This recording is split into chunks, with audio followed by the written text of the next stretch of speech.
-2 degrees outside with a wind chill of -26. So I am staying inside, and why not just make a video since I'm stuck inside.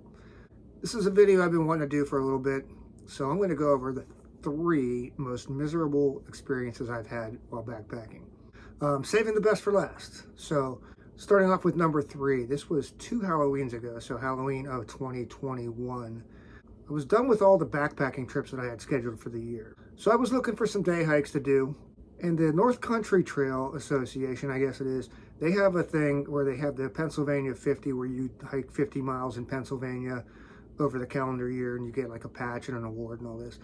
So I had already had 10 miles done. I can easily knock out 40 miles on the NCT by the end of the year. So I went to one of the closest sections of the NCT for me, which is up at McConnell's Mill State Park. Figured I'm going to do park at Hell's Hollow, hike up to Alpha Pass, which is 8 miles, then hike back, so I'll get 16 miles knocked out right there. So I got up to the McConnell's Mill itself, where the covered bridge is, and I was just walking down to get some pictures of the waterfall there where the dam is at. And I happened to step on the only rock that was possible down by the kayak launch. My foot went from basically this to what felt like this, sideways. I knew there was definitely something wrong. I was in extreme pain. So I figured, okay, what my plan is, I'm a half a mile from my turnaround point. I'm going to just try to walk this off. So I walked up to my turnaround point at Alpha Pass.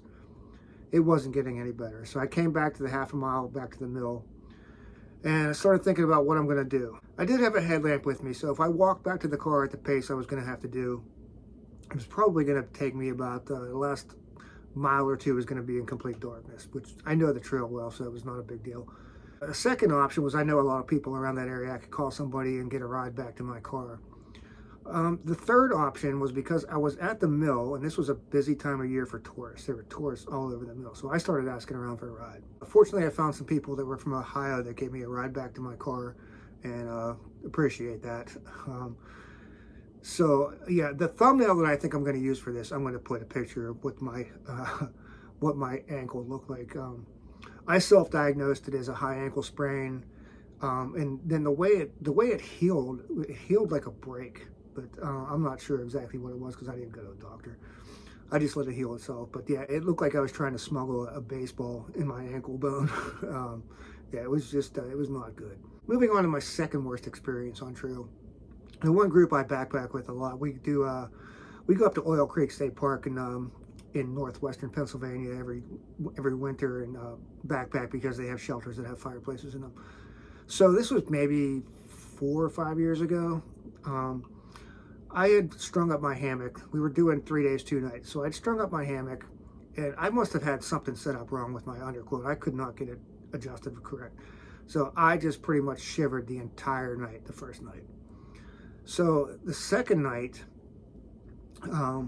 we hiked over to the other shelter area where my car was at, or somehow I got my car over there. I can't remember how. This second night, I decided I'm going to stay in the shelter. At least there's some heat in there. I have no sleeping pad with me because I was hammock camping, so I didn't have a sleeping pad, only an underquilt. So I walked up to my car. I got, the only thing I had in there was like a fleece blanket to put down on the ground. That was the only padding that I had. It was terrible. I think I used my hammock as a pillow, and just threw all the insulation I had over top of me, and yeah, that was a miserable second night in a row. And then my number 1 worst experience on trail, we were through hiking the Standing Stone Trail, and we came through the town of Mapleton, I believe it was, and right after we went through Mapleton, things got pretty bad. It was extremely hot out. It was very muggy. So we had to climb the 1,000 steps, which is literally 1,000 rock steps.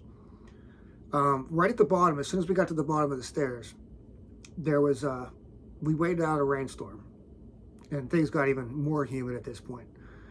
So then, we climbed those 1,000 stairs. We got up to a place called the Dinky Shed or Dinky Shack or something like that, where we thought there might be a water source, but there was none. So at this point, I'm pretty much out of water, and we're still a few miles from camp. I tried scooping water out of a puddle. That did not work.